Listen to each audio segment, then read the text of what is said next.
32.5 million. This is the number of migrants living in the EU countries in 2010.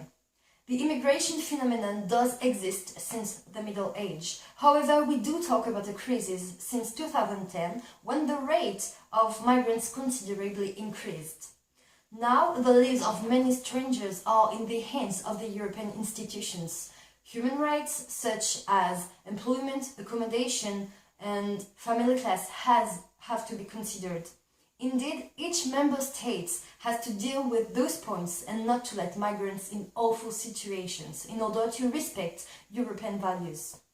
But as a union, the 28 countries have to work together, and this is not easy. The diplomatic positions and interests are not exactly the same because of their different national means.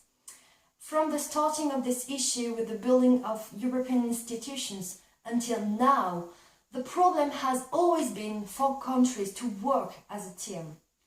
In consequence, to what extent did the migrants' crisis reveal the lack of harmonizing policies between the member states? The migrants' crisis through the different treaties. When Maastricht arrived in 1992, it meant to rationalize the decisions, but in reality it only complexed them. Once again, the issue was about the border which separates communitarian competencies and national ones. For the member states, it's hard to let Europe decide for them on such important points. A common approach would mean less power of sovereignty.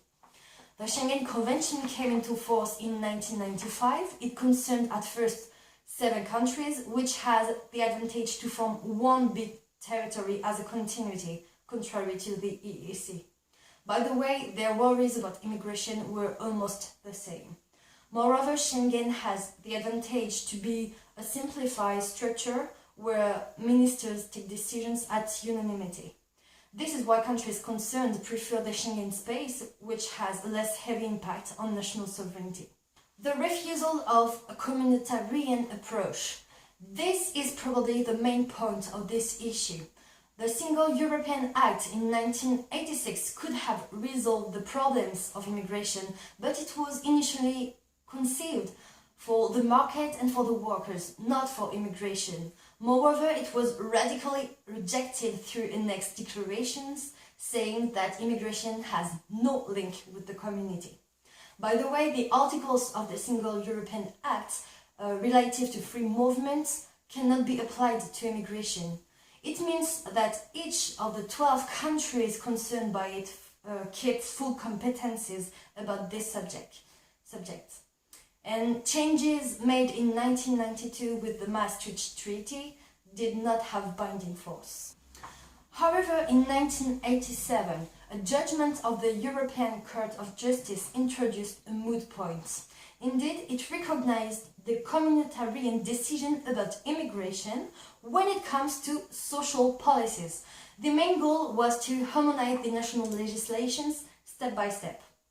This project was introduced by the Commission, but 5 countries refused it because the Commission normally isn't able to work on contentious subjects. In consequence, the way member states are escaping all sorts of common policies toward immigration do prove that each of them has personal interests, and personal interests which are different from a country to another, so it would be harder to gather their policies. Controversies between institutions. The EU institutions tried anyway to work on immigration. In 1999, the Commission presented an important proposal about family class.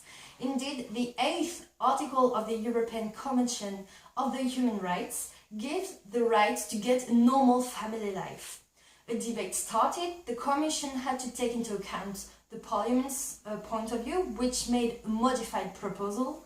Then the European Council asked for a modified proposal of the modified proposal.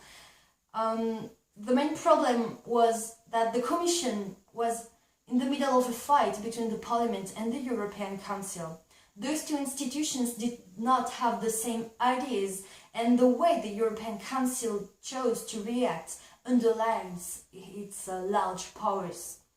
And for the Commission, it was a bit strange to support a text in front of the Parliament, which was initially not bounded by the MEPs. Such debates and paradoxal situations ask the question of the stability and the coherence of the EU institutions.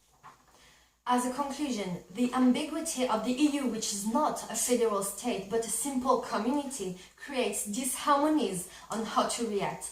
By the way, the member states have legitimacy in claiming their sovereignty.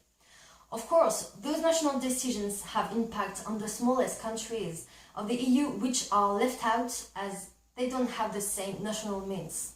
The help of the EU could be incredible in a diplomatic aspect as well as in an economic one.